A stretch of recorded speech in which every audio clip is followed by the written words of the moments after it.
Welcome to Coaches Weekly. I'm CJ Sellner here with head men's lacrosse coach Drew Stevenson. Coach, year one is in the books. It is.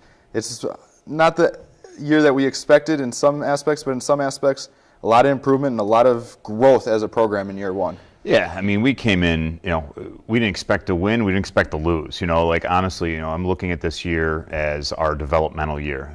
With the short start we had and the bench we had, I'm just thrilled at the development, mentally, physically, and everything else that goes into our players. And so, I'm excited for next year. I mean, next year's on the books now, and we're still finalizing our recruiting class, and I'm already thinking about next year. I'm excited. I want to get going. We're going to have some extra interviews this week and make sure all the guys are ready for finals starting next week. And 2016, 2017 is now on the clock. Now we look at a couple key players. When I think of this year's team, I think of Cal Crawford is going to be one of the scariest scorers in the Midwest Lacrosse Conference, and he showed that. And we talked about that throughout the year. He just continued to grow, and he's the number one on everybody's radar when we play CUC. Noah is just going to be a brick wall in goal. He showed that no matter how many shots he's going to face, he's going to be really there. And guys like Adam Ortiz on the backside and on the faceoffs, and Jordan Loeffler, those guys are going to come along. And through year one, they really, with the short bench, just kind of had to learn. Their learning curve was go. Right. Yeah, I mean, the backbone is solid. And that's kind of, when I first talked to Pete, our AD, about, developing and starting this program was, I've got to get, that two-way midi, which Cal is, an LSM, which Adam is natural, even though he played almost exclusively short stick all year, because he was kind of pushed into that position by our depth.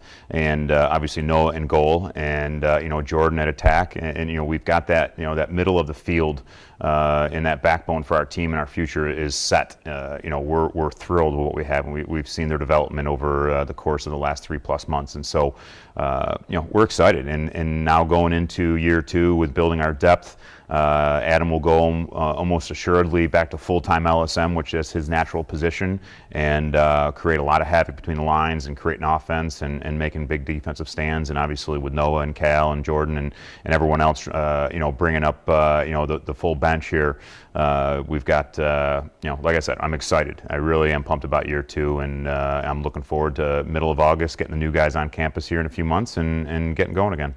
Now, for the guys that are here and even the recruits that are confirmed coming in, how do you kind of talk to them or get them with a summer plan and get things so that they're ready and in shape and continuing to better themselves coming into next year?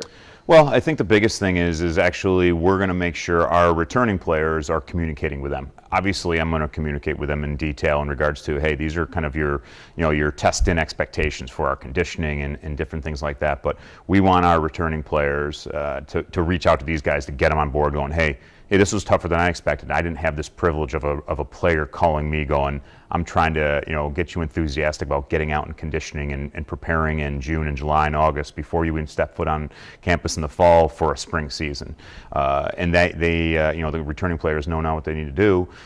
They can kind of share that wisdom and knowledge with our incoming players. So that's what I'm going to rely on, not just myself and Cody and our assistant and our coaches, but our returning players, because they can play a big role in letting the newbies coming in and saying, hey, it's a lot tougher than we expected.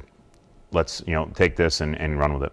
Well, it's the final time we'll be seeing you this year. Final thoughts on your first year in 2016. Like we talked about really from the beginning of this conversation, was the development of our young players. I mean, we're all first-year college players facing teams with many juniors or many seniors, and 2 and 3 and 4 years worth of experience on their end. And we played some good teams. We had some good experiences on the road, and most importantly, we did get that one W off our checked off, and that's what we expected to do. And now we got to get everybody healthy and get a couple of our academic guys back in good standing, and encourage them to keep working and be prepared for that the rigors of both the academic and athletic world in college. And again, they can use that experience now and pass it on to the incoming guys. Well, I'd like to thank you for taking your time out all year, coming to talk to us. Right. For the final time, for Coach Drew Stevenson, I'm CJ Sellner. Thank you for watching Men's Lacrosse Weekly.